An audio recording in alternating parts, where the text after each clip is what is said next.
Hello and welcome to episode 150 of Public Interest Podcast with your host, Jordan Cooper, where we interview politicians, activists, advocates, and others who seek to improve the state of the world. We're here today with Dr. Paul Locke, Associate Professor at the Johns Hopkins Bloomberg School of Public Health in the Departments of Environmental Health and Engineering and Health Policy and Management. Paul is also an attorney admitted to practice law in the District of Columbia and New York, and before the Supreme Court of the United States and the United States District Court for the Southern District of New York. Professor Locke is a law professor at Lewis and Clark Law School, the former deputy director of the Trust for America's Health, a former board of director for the National Council on Radiation Protection and Measurements, affiliated with the Center for Alternatives to Animal Testing. He's on the board of National Academy of Sciences Institute for Laboratory Animal Research, and has recently been an expert witness in a Canadian trial. Paul, thank you so much for joining us today. Thank you for asking me to do this, Jordan. This is exciting. All right, so the first question I'd like to ask is, what are you currently doing, or what have you ever done to advance the public interest, and why? Well, that's a really good question. I think I'm lucky in my job because as a faculty member at Johns Hopkins Bloomberg School of Public Health and in the Department of Environmental Health Engineering, we have a lot of encouragement to really go out and work with the public. So my involvement with the public is on several levels. First, I'm involved a lot with the U.S. National Academy of Sciences. I sit on quite a few of their boards and on their study committees. Right. So the Academy generally brings together experts on a number of topics, and as an expert you serve pro bono, which means for free. They do reimburse you for your travel, but you work with other experts over a period of 14 months to 24 months to put together reports that improve the public in many ways. So, for example, the latest report that I did was I was with a group of other experts, and we looked at lessons learned from the Fukushima natural disaster and the, of course, loss of the Fukushima Fukushima nuclear power plants and the subsequent radiation. And we looked at that in terms of how it could improve the safety and security of U.S. power plants. So that was a very interesting project. We got to actually go to Fukushima. We went there probably about 12 or 14 months after the Fukushima accident, and we saw the facility. We toured the facility, got suited up, toured the facility. We talked a lot about what the facility could have done differently, what happened at the facility. It's not easy to figure out what happened at that facility. And then we translated that into some definite recommendations that U.S. nuclear power plants could use. So in light of going to Fukushima, how do you feel about nuclear power, especially within the context of global warming, our stubborn reliance on fossil fuels, which contributes to this global warming climate change phenomena, and our interest in alternative energies? We do have this perpetual renewable resource that can generate a lot of energy without creating a carbon footprint. What are you thinking about nuclear power within the context of the disaster and also global warming? Well, that's a really interesting question, and we, of course, need several hours to explore that fully. But let me give you my personal opinion, and let me emphasize this is my personal opinion. This is not an opinion that is something that in a way, I don't represent Johns Hopkins saying this. I don't represent the National Academy saying this. My personal opinion is that we need to have nuclear power as a source of energy going forward for many reasons. One of the major ones is because we need to do something about climate change. And the nuclear technologies we have, especially the new ones coming on, offer great promise to provide energy that is not going to contribute to the carbon burden that is now in the environment. And I say that after having gone to Fukushima and seen Fukushima. I do want to point out something that is really interesting, because another area I work in is radiation risk communication. And radiation risk communication has taught me that people have fears about radiation. Those fears aren't irrational at all, because radiation can harm you. By the way, radiation can also help you quite a bit. If you have certain diseases, certain types of cancers, radiation is the treatment of choice. So it's kind of a mixed blessing. But we, I think, as public health professionals and experts, need to do a lot better job of explaining to people both the benefits and risks of radiation. Nuclear power plants on the whole have an extremely strong operating record, especially in the United States, especially after 3 Mile Island. So what about the difference between fission and fusion power? Historically, nuclear power plants have been powered off of fission reactions, but fusion reactions don't tend to create, I think in theory, wouldn't create nuclear radioactive waste, but instead, as a byproduct of their reaction, it'd create only steam.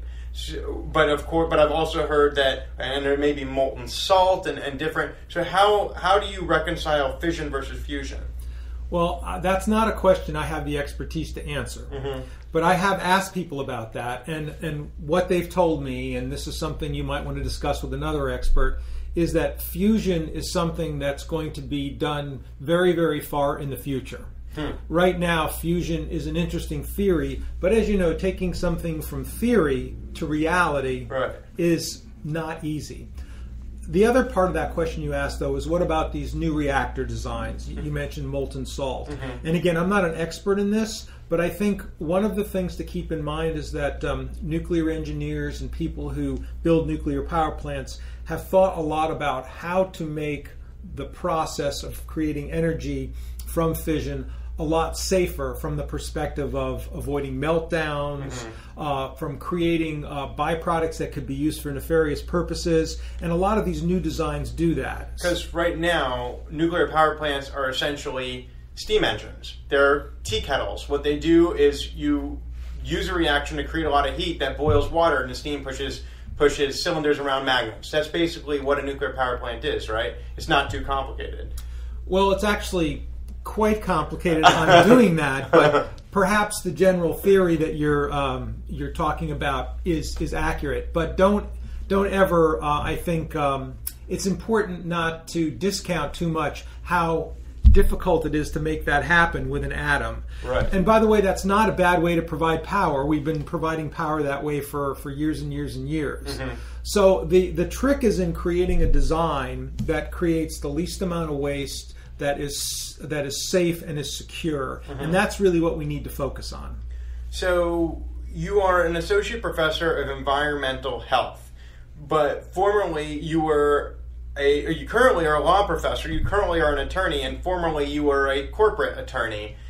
How is it that one makes a transition from corporate law and Wall Street in New York City to becoming quite interested and passionate about radioactivity?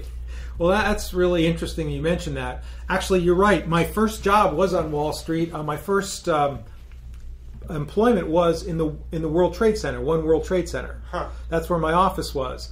And I did do corporate securities transactions, and that in some ways was a very rewarding practice. But what I learned is that it really was great for other people, but not for me. Mm-hmm. I wanted something different, and what happened to me was I really decided that while it's important to have people who are good at representing the business community, it's also important to have people who are good at understanding public interest. Right. So in my career, about midway through my career, I did make a switch.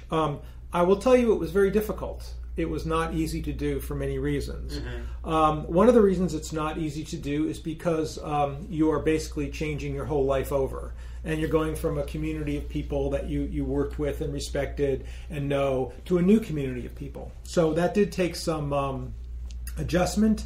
However, it's been great. While I was doing private practice and corporate law, mm-hmm. there was a chance to do pro bono, and mm-hmm. a lot of lawyers do, and they're very good at it. Mm-hmm. But now I get to do even more pro bono, and my job itself is much more revolving around public interest and the public's health. The entire trip to Fukushima, in fact, was pro bono. All my time was contributed, yeah. So and you continue to do that. Okay, so on the Canadian trial, for instance. So somehow you were successful doing corporate securities in New York, and you worked for I think 3 law firms, and then you ended up saying, well, what really interests me is a public interest, and I'd like to do that in a little bit of a different light. You ended up getting a DRPH. How did you feel? First of all, why public health?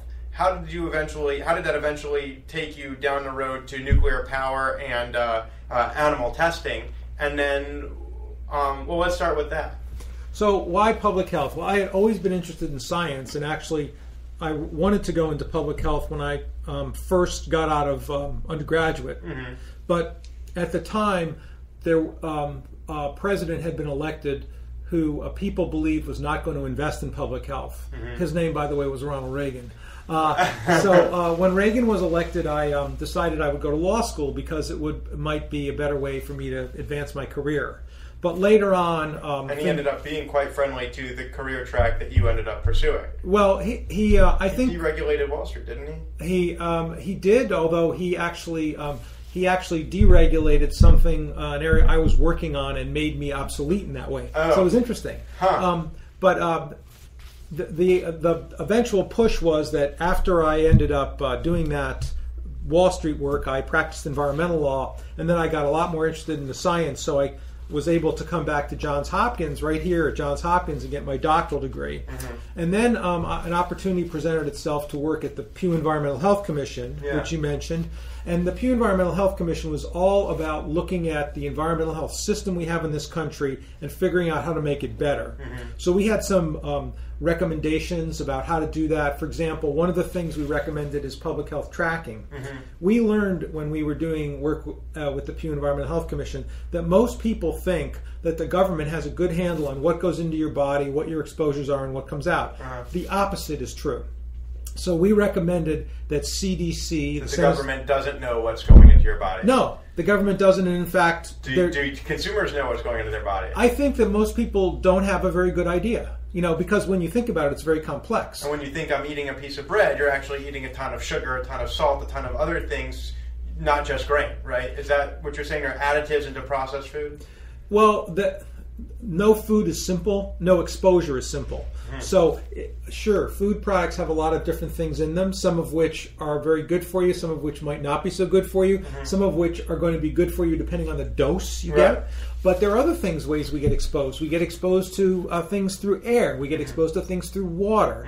We get exposed to things dermally, creams and lotions and things we use, cosmetics we use. So Americans think that the government knows how all these things affect us. They don't.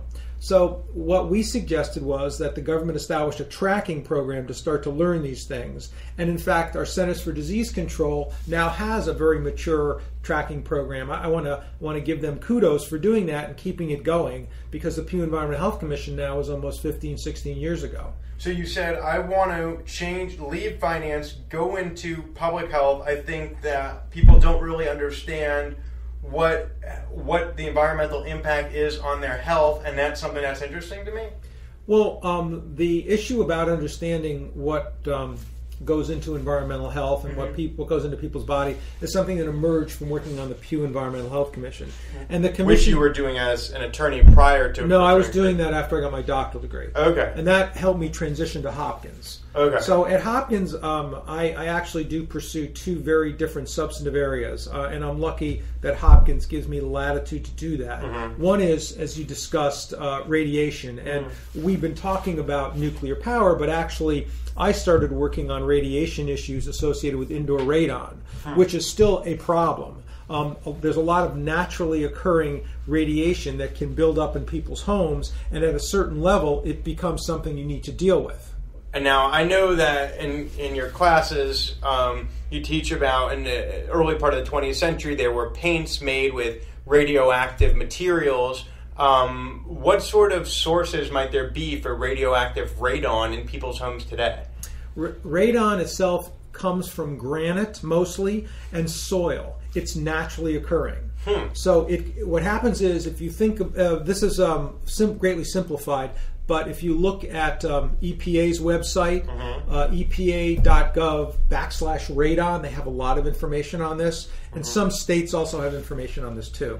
Radon seeps into the home because the home basically can be a negative pressure vessel, and it can build up to dangerous levels. So the EPA cannot regulate radon directly, but it's set an action level, and everyone in this country should be testing their homes, and everyone in this country, if the level they find in their home is at or above the action level, they should fix it.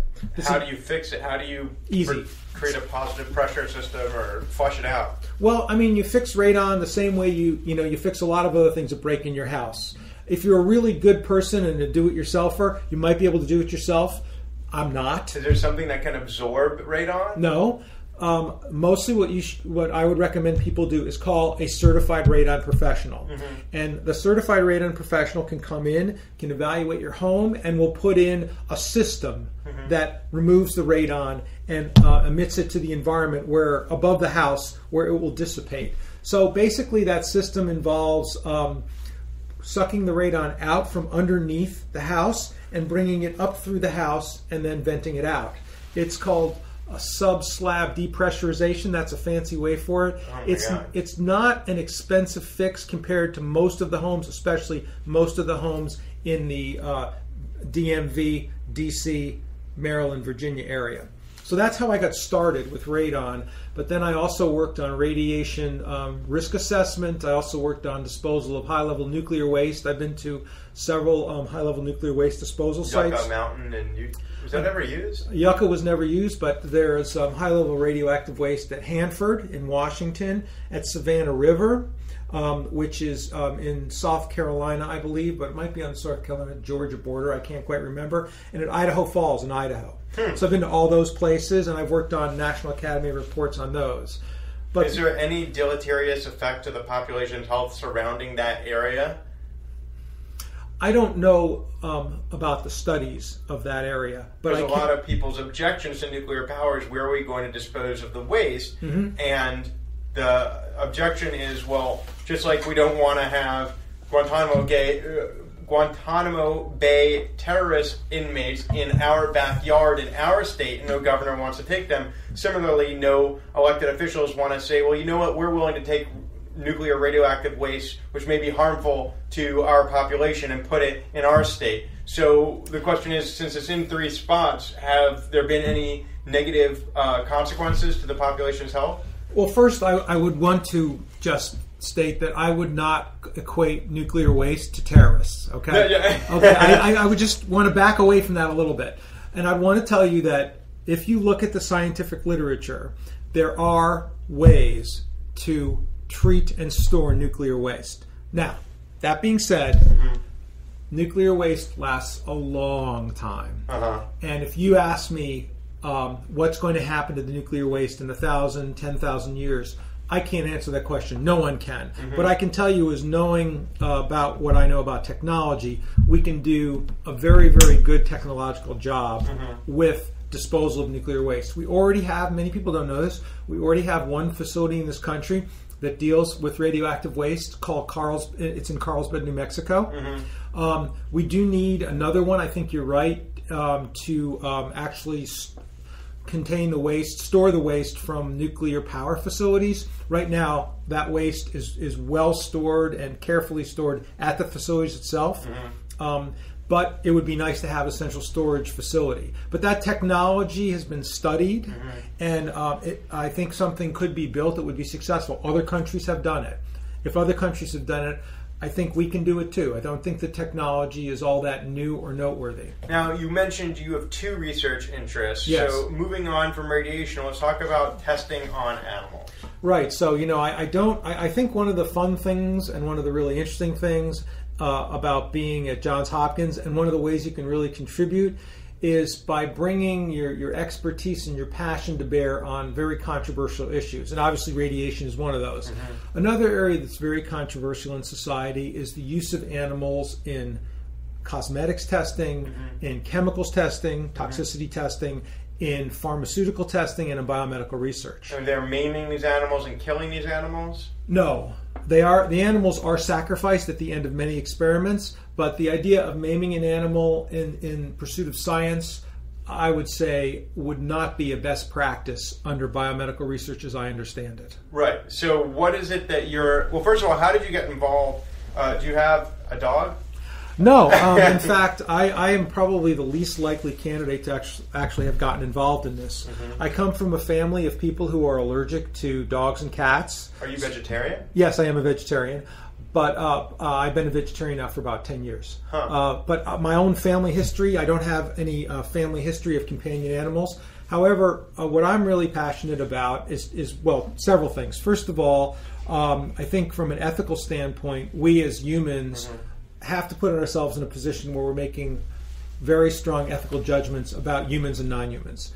Second, from a scientific standpoint, we've got to use the best science available to us. And what I've learned through my contact at Hopkins, especially through our Center for Alternatives to Animal Testing, where, as you mentioned, I'm affiliated, is that very often we can develop science and use scientific methods that don't involve animals, that give us very revealing and interesting scientific information. So that's really what I try to do.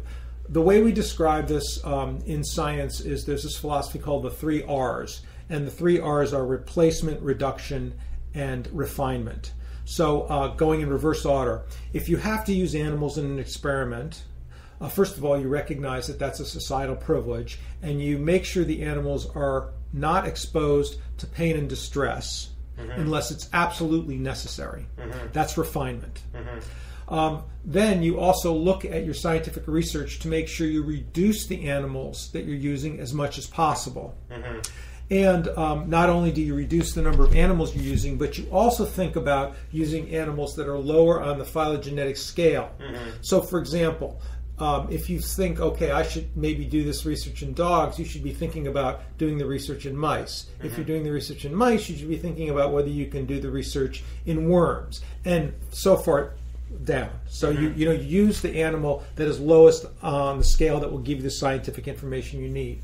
And then the third area where I work the most is in replacement, where you use animals that are you use techniques that don't involve animals, or, as I mentioned earlier, you use animals that are lower on the scale. That's called relative replacement. Absolute replacement is you use non-animal systems. So a non-animal system would be something like an organ on the chip, which we're working on at places like Hopkins and other places, where you actually can mimic the function of an organ on a little chip. And you can study toxicity using that without having to expose animals to compounds. So is this like an organ that's virtual, like inside a computer game, or is this one of those instances where they grew an ear in a petri dish? It's not growing an ear in a petri dish. It's more like a virtual organ. And the best way I can describe this is if you think about it's code. It's not necessarily computer code, or you can study things like that. It's actually a system. It's an engineered system. So think about, when I say organ on a chip, think about a computer chip, what that looks like. If you could you used to be able to open these computers that we have on our desk now. If you could open one of those and pull out a circuit board, it might look like that circuit board. So no biological matter, no tissues there. You might grow tissue on some of them, but the tissue would come from cells. You would grow the cells as tissue. By the way, growing tissue is very complex. It's not easy to grow tissue. One thing I would suggest to your listeners is that they might want to go to the internet and just put the words organ on a chip in their search box. They'll come up with some good pictures that will be able to describe this much better than my verbal description could be. Sounds like a very dynamic, fast, rapidly changing field, where new technology, organ on a chip, doesn't sound like something that might have been around 20 years ago. No, in fact, it is a really rapidly developing field, and it's very exciting to be in this. And one of the areas that I do work in that is really very, very, I think, cutting edge is how the law and this new science interact. So, for example, we just, in this country, revised our Toxic Substances Control Act, which you maybe remember learning about. So in that law, there's a provision that doesn't require but encourages the Environmental Protection Agency to use non-animal alternatives whenever possible. So that may mean, and I hope it means, that as a society we will start to use these more and more. And that's good, as I said, for several reasons. The main reasons being the ethical, moral reasons of moving away from using animals whenever you can, and also the scientific reasons of getting the best science you can. Incidentally, on the whole, working with these non-animal systems is likely to be a lot cheaper than working with animals. I mean, think about it. It's expensive to house animals, to breed animals. They need to be treated well because you have to have a very high humane standard when you use animals in the lab. You don't need to do that with cells. They're not sentient. They're not alive. Right. So it sounds like with all of these different projects, there also are positive externalities. So an organ on a chip sounds like something that might benefit society that might not have come to pass as quickly had there not been a moral impetus to find an alternative to animal testing. Well, yeah, and I think that brings up a really good point, and it's one of the fun things that we get to do here. We get to really show why the science is pushing us in that direction and encourage people to act to make that happen. So none of these things are going to happen just because they're the right thing to do. Yeah. They're going to happen because the science is better, the economics fall in our way, and there's a strong moral and ethical push. And that's one thing, fun thing about public service is you can bring those all together, package those together, and try to get people to act. So I'd like to package this story together. We're approaching the end of this podcast. So with the final question, asking you to reflect about your motivations, why it's been of interest to you to advance the public interest through your career in law, through pro bono work, to moving into public health, advancing the public interest in the classroom, and also in the lab and in the field with nuclear power plants. Why has it been important to advance the public interest, and what do you hope at the end of the day, after your career has concluded, what do you hope to have accomplished by that point through all of your energy, input, and effort that you've put into your career in public health and in law? Well, I would say the first thing to point out is that it's important in anyone's career to make sure that you're moving forward, even if you're just moving forward a very small amount. Right. So we can't all make major leaps. I don't anticipate that I'm going to win the Nobel Prize, and I don't anticipate that I'm going to be nominated for a Supreme Court position. But I can do some good every day by being involved in public service. So that's the first thing. But the second thing that we haven't talked about, and one of the reasons I'm glad you're here, is that one of the ways that I get to act in public service is by having students who care about what's going on in the public and want to make the world a better place. And that is a great thing about being in a university or in any position where you're an educator, because you can teach people who are students who really care about these issues. And to me, that is going to be my greatest contribution.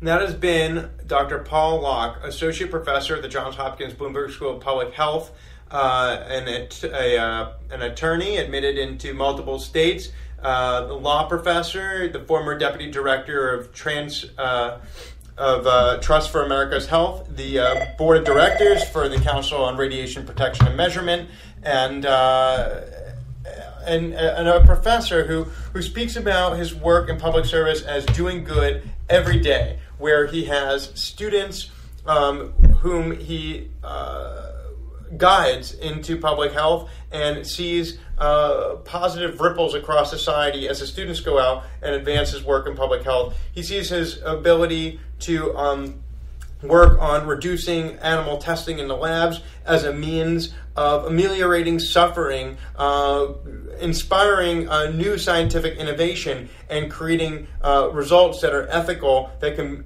benefit society. And then he also speaks about his work with nuclear power and how nuclear power can be a safe alternative that will not threaten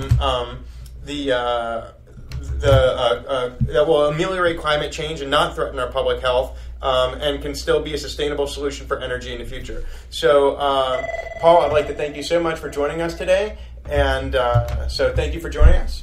Thank you for letting me do this, and I look forward to hearing the podcast. And this has been episode 150 of Public Interest Podcast with your host, Jordan Cooper, where we interview politicians, activists, advocates, and others who seek to improve the state of the world.